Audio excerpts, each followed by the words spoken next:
Bismillahirrahmanirrahim. Salam alaikum wa rahmatullahi wa barakatuh. Bonjour à vous nos musulmans. Donc je fais cette vidéo pour apporter mon témoignage de reconverti par rapport aux frères connus sur YouTube sous le nom de Kamoudou 13. Qu'Allah te bénisse mon frère, qu'Allah te récompense pour tout ce que tu fais pour la Ummah. Qu'Allah accepte ton œuvre. Donc je participe, si tu le veux bien, Inch'Allah, à ton projet par rapport au message que tu nous as envoyé, donc pour les témoignages de reconverti. Donc moi, ma reconversion, elle s'est faite par rapport à la lecture du Coran, tout simplement. Mon nom de naissance est Julien, aujourd'hui je m'appelle Mohamed. Disons qu'avant j'étais baptisé chrétien, mais j'étais plutôt athée puisque je ne pratiquais pas, je pensais qu'il y avait un Dieu, mais je ne pensais pas que je m'intéressais pas vraiment à la religion. Donc je menais une vie de débauche, j'étais un jeune de la rue, donc je buvais de l'alcool, j'écoutais de la musique, je fumais du cannabis, je faisais un peu n'importe quoi. Et puis j'ai connu aussi dans ma vie des longues périodes où j'ai vécu dehors, où j'ai fait des tentatives de suicide qui ont grâce à Dieu échoué. Donc après ça, je me suis remis en question, je m'intéressais plus à la vie après la mort, disons. Et une fois en allant au Virgin Megastore, je suis tombé sur un Coran, j'ai vu un Coran et donc j'ai eu envie de l'acheter pour en savoir plus, parce que je l'avais ouvert, disons rapidement à l'intérieur du Megastore. Ça m'a tout de suite, le texte m'a tout de suite attiré, j'ai tout de suite eu envie de le lire, donc j'ai voulu l'acheter pour en savoir plus. J'ai gardé ce Coran à la maison pendant 1 an ou 2, j'ai lu le Coran, mais tout en continuant ma vie de péché, donc j'étais toujours dans le péché. Et plus je le lisais, et plus je voulais continuer à lire, ça m'intéressait vraiment. Donc ça a vraiment fini par me convaincre de plus en plus jusqu'à ce que j'ai voulu devenir musulman. Donc à partir de là, je ne connaissais pas de musulman, donc je ne savais pas comment me reconvertir.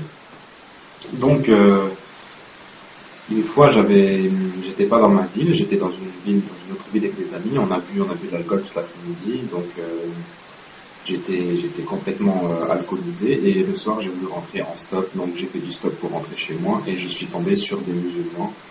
Donc Allah, Dieu, a mis ces musulmans sur mon chemin. Ces deux frères, qui étaient très gentils, et ils m'ont parlé de... En fait, c'est moi qui leur ai posé des questions. Je leur ai dit que je devais devenir musulman, comment faire pour se reconvertir, comment faire pour devenir musulman. Donc ils m'ont fixé un rendez-vous. Je me suis pas rendu à ce rendez-vous parce que Satan apparemment il voulait pas que je quitte ce chemin de débauche. Donc ils m'ont donné rendez-vous quelques jours plus tard. Ça devait être un samedi. Donc ce jour-là je ne suis pas venu. J'ai revu la journée-là parce que je buvais beaucoup d'alcool, je faisais beaucoup la fête. Donc j'ai bu cette journée-là, et à l'heure du rendez-vous, je n'ai pas été au rendez-vous parce que, étant sous alcool, j'avais pas envie de me rendre comme ça au rendez-vous. J'avais un peu honte d'être sous alcool, je voulais pas parler des musulmans comme ça, et disons que en plus avec les effets de l'alcool, que j'avais envie de faire la fête, donc je n'ai pas voulu y aller. Donc j'ai raté ce rendez-vous. Après je m'en suis voulu, donc j'en ai fait part à ma petite amie, qui maintenant, grâce à Dieu, est reconvertie comme moi. Donc le soir elle est rentrée de son travail, je lui ai dit que j'avais raté ce rendez-vous et que je lui ai dit donc c'est dommage, j'aimerais bien les revoir, mais bon je peux pas les revoir puisque j'ai raté le rendez-vous. Maintenant j'ai honte de les voir, de leur refixer un rendez-vous puisque j'ai trahi le premier rendez-vous. J'avais un peu honte de m'avoir demandé. De toute façon je ne savais pas où les retrouver, où les recroiser. Donc j'étais déçu. Donc ma petite amie à l'époque n'avait pas le permis, donc elle connaissait, disons qu'elle était inscrite à un organisme. C'est un organisme qui met à disposition des gens des véhicules pour les emmener sur leur lieu de travail et le soir les ramener à la maison. Et donc cet organisme, quelques jours plus tard, comme par hasard, je dis comme par hasard entre guillemets, puisque le hasard n'existe pas, donc quelques jours plus tard, cette société qui met à disposition des véhicules pour les gens, ils ont embauché un musulman, et au moment exact où je me suis dit c'est dommage parce que j'ai loupé ce rendez-vous et j'aurais bien voulu pouvoir me renseigner pour comment se convertir. Donc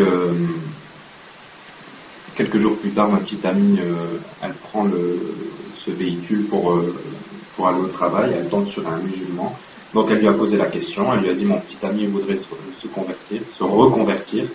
Donc il lui a donné son numéro de téléphone. De là, je suis parti à la mosquée et d'abord j'ai pris rendez-vous avec le frère. Ensuite, on était ensemble à la mosquée, on s'est reconverti. Je me suis reconverti, pardon, excusez-moi.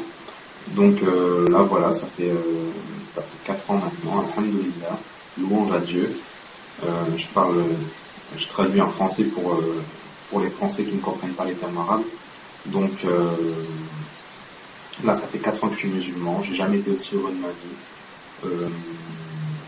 J'insiste bien sur le thème reconverti pour les non-musulmans qui écoutent, puisque à la base, il faut que vous raisonniez, pas avec le mot musulman, mais avec la traduction qui est soumise à la volonté de Dieu. À la base, nous sommes tous musulmans.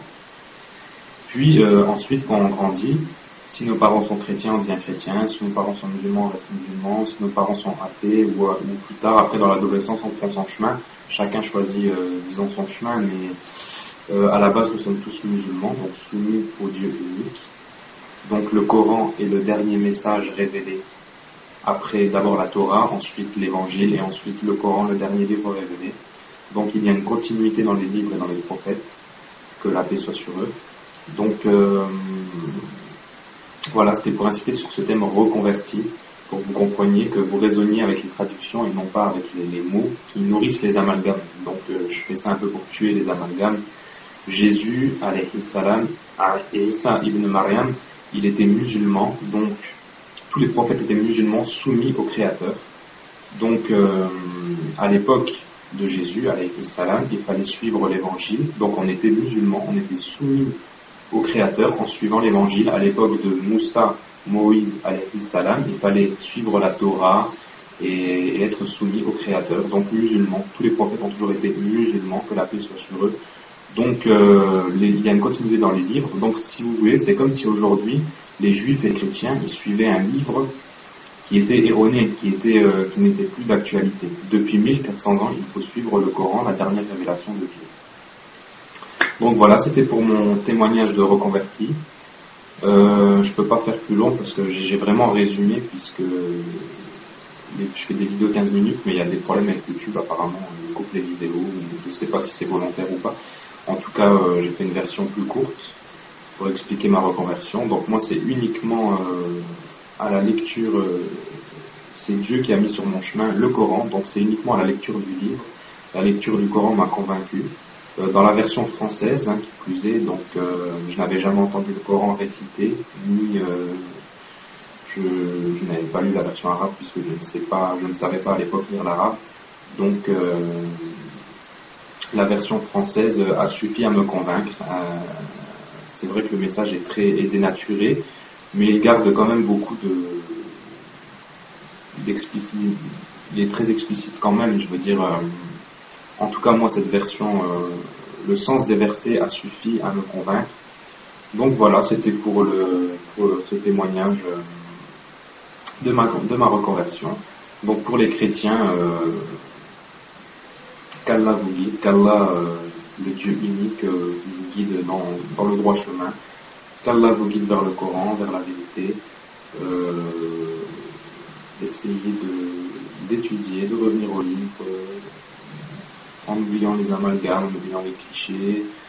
Ne regardez pas le comportement sur les mauvais musulmans, regardez le comportement des prophètes, regardez le comportement des bons musulmans, et posez des questions aux bons musulmans qui ont un bon comportement. Ne regardez pas sur certains jeunes de cité ou autres qui se disent musulmans mais ne le sont pas du tout, et leur comportement est tout le contraire de ce que l'islam demande. Donc voilà, c'était pour mon témoignage. frère Kamoudou 13, qu'Allah te bénisse. Si tu as besoin d'autres renseignements, si tu trouves que ma vidéo n'est pas assez complète, je t'invite à m'en faire part pour que je puisse apporter de nouveaux témoignages, peut-être, je sais pas. Je pense avoir tout dit. Donc, qu'Allah vous guide, et pour les musulmans et musulmanes, qu'Allah vous pardonne, qu'Allah agrée votre œuvre, qu'Allah vous fasse entrer dans le paradis, qu'Allah pardonne à tous les musulmans, à toutes les musulmanes, et qu'Allah guide les chrétiens, les juifs et les athées qui veulent bien faire des recherches vers la vérité. Donc voilà, que la paix soit sur vous. Au revoir au nom musulman. Pour mes frères et sœurs, assalamu alaikum wa rahmatullah wa barakatuh.